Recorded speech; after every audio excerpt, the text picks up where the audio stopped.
yaitu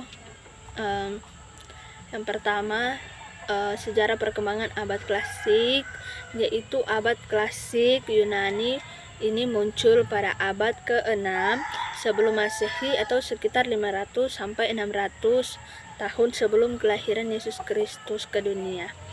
Adapun tokoh-tokoh pada abad klasik yaitu Socrates, Aristoteles, dan Plato. Ketiga tokoh ini mengemukakan bahwa pengetahuan itu berasal dari konsep logika. Yang kedua, perkembangan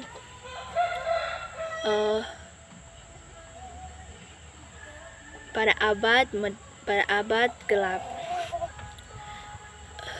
Sejarah perkembangan pada abad gelap ini dimulai pada abad ke-4 sampai 15. Filsafat barat pada pasca kelahiran Yesus Kristus ini ditandai dengan berpadunya filsafat dan agama. Adapun tokoh-tokoh dalam abad gelap yaitu Justinus Martir. Yang kedua,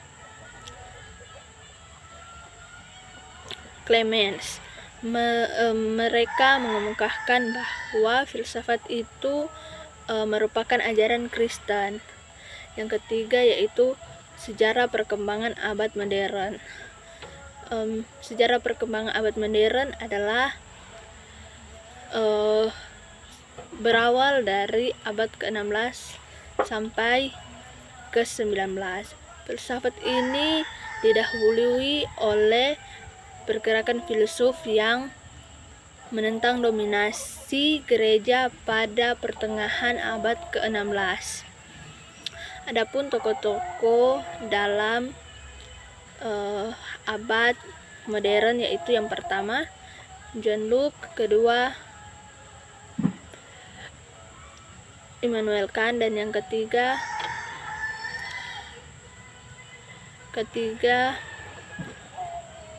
Hegel. Ketiga tokoh ini mengemukakan teorinya bahwa filsafat merupakan dominasi segala sesuatu untuk mengendalikan jalan hidup manusia.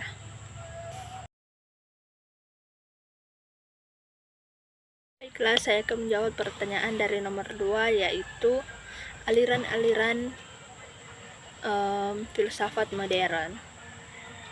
Yang pertama, aliran filsafat modern yaitu yang pertama aliran idealisme.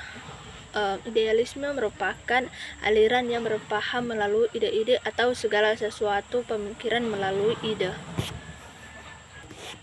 Adapun tokoh-tokoh dan teori dalam aliran idealisme yaitu yang pertama Plato, kedua Immanuel Kant, dan ketiga David Hume. Ketiga tokoh ini mengemukakan bahwa suatu kebenaran berasal dari suatu pengalaman.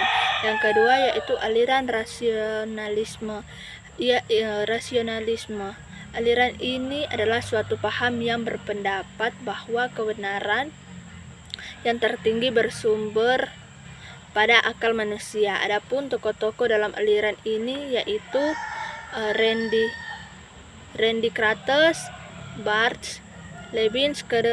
Tiga tokoh ini mengemukakan bahwa pengetahuan itu berasal dari Tuhan. Yang ketiga yaitu aliran empirisme. Aliran empirisme adalah aliran yang berpendapat bahwa pengetahuan tidak hanya diperoleh dari akal melainkan dari panca indera manusia. Adapun tokoh-tokoh aliran empirisme yaitu yang pertama Francis Bacon, Thomas Hobbes, dan John Locke. Ketiga tokoh ini mengemukakan bahwa suatu ilmu pengetahuan itu berasal atau bersifat secara umum. Yang keempat yaitu aliran fenomenologi.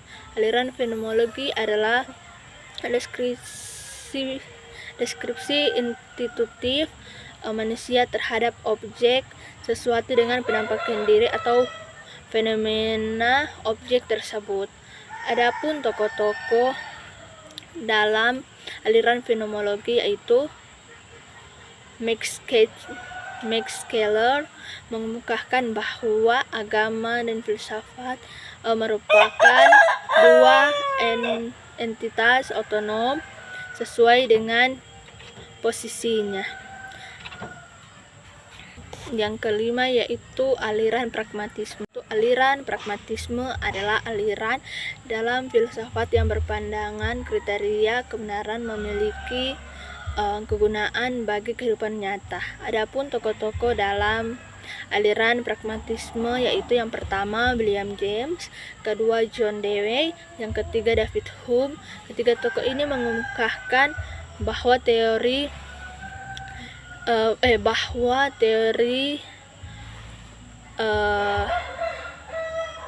konsep utama pendidikan adalah realitas hidup.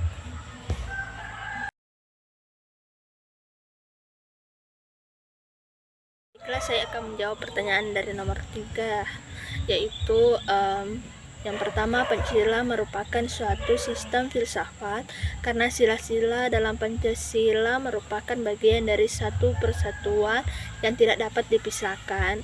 Kedua, yaitu Pancasila sebagai ideologi. Pancasila sebagai ideologi negara Indonesia adalah visi atau arah penyelenggaraan kehidupan berbangsa dan bernegara di Indonesia.